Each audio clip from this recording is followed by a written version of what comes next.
Doctor Yunus যেহেতু নির্বাচিত কেউ না, তিনি তাকে বসাইছে যারা, তারাও এই দেশ নিয়ে ভাবে না। প্রতিদিন 40 জন করে রোহিঙ্গা আসছে, অস্ত্র আসছে, ইয়াবা আসছে। শেখ হাসিনা বর্ডার খুলে দিয়ে এক ধাক্কায় 8 লাখ। মিয়ানমারের রাখাইন রাজ্যে ত্রাণ সহায়তা পাঠাতে বাংলাদেশকে মানবিক করিডোর দেওয়ার আহ্বান জানিয়েছে জাতিসংঘ। মানবিক করিডোর ইস্যুটি এখন দেশের আলোচনা সমালোচনার তুঙ্গে। এই মানবিক করিডোরে বাংলাদেশের লাভ ক্ষতি কী? কালের কণ্ঠের নিয়মিত আয়োজন জনতার কণ্ঠে এ নিয়ে কী ভাবছে সাধারণ মানুষ, সেটি আপনাদের তুলে ধরব আমি মিশু দাশগুপ্ত। এখানে আপনারাও জানাতে পারেন আপনাদের স্বাধীন নিরপেক্ষ মতামত। আরসা, আরসো এবং রোহিঙ্গাদের কারণে আমরা ঝুঁকিতে আছি কক্সবাজারটা, কারণ এই বর্ডার দিয়ে অহরহ মাদক ঢুকতেছে, বাংলাদেশে অস্ত্র ঢুকতেছে। এর ভিতরে যদি আবার এই করিডোরটা দেওয়া হয়, এতে করে মায়ানমারের সাথে আমাদের বিশাল একটা দ্বন্দ্ব বেঁধে যাবে। আর এই দ্বন্দ্বটার কারণে এই অঞ্চলের অর্থাৎ কক্সবাজারের মধ্যে বসবাস করা যাবে না।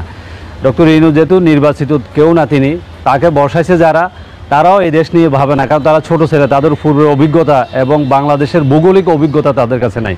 সুতরাং যারা ওনাকে ডক্টর ইউনূসকে বসাইছেন, এইটা উনি কোন সিদ্ধান্তে, কোন বলে এই মানবিক করিডোরটা উনি দিচ্ছেন, এটা আমরা জানি না।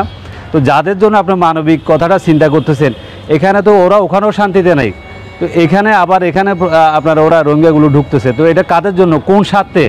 আপনি কি দেশ বিক্রি করার জন্য এখানে বসে থাকছেন?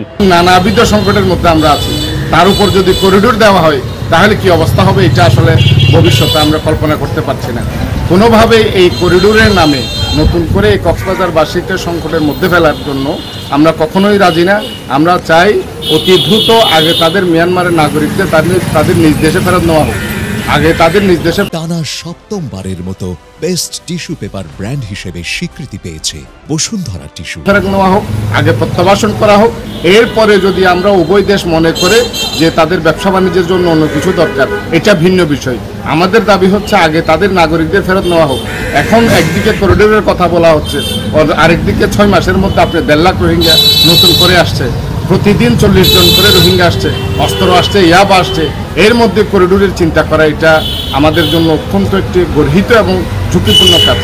এই মানবিক করিডোর দিয়ে কি মানবিক জিনিসপত্র যাবে না?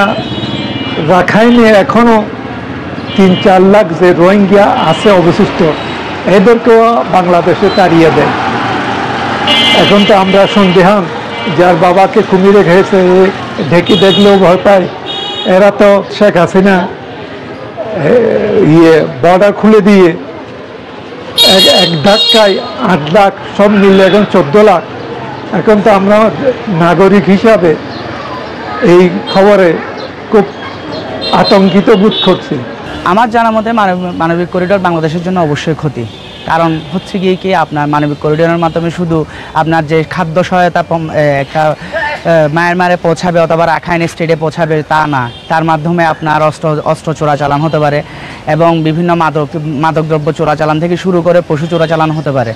এবং সবচেয়ে বড় কথা হচ্ছে আমাদের প্রতিবেশী দেশ মায়ানমারের সাথে একটা ভুল বোঝাবুঝির কারণে আমাদের যুদ্ধ অবস্থা তৈরি হয়ে যেতে পারে, যা বাংলাদেশের জন্য মোটেও কাম্য নয়। এটুকু স্টাডি করে বুঝতে পারলাম এটা হচ্ছে আমাদের বাংলাদেশের জন্য অসম্ভব একটা ক্ষতিকর সিদ্ধান্ত নিয়েছে গভর্নমেন্ট। যদিও এটা এমনিতে মানবিক করিডোর, কিন্তু এটা দিয়ে যে প্রতিপক্ষের বিভিন্ন বিদ্রোহী গোষ্ঠীগুলো যে এই দেশের যে ক্ষতি করবে না, এটার কোনো গ্যারান্টি নেই। আর পৃথিবীতে যতগুলো মানবিক করিডোর দেওয়া হয়েছে, এই যে সিরিয়া থেকে শুরু করে যা সবখানে হচ্ছে বিদ্রোহীদের জয় জয়কার। এখানে মানে যারাই দেয় তারাই হচ্ছে বিদ্রোহীদের একটা রোশনালে পড়ে যায় এবং এটা যুদ্ধ বিধ্বস্ত একটা দেশে পরিণত হয়ে যায়।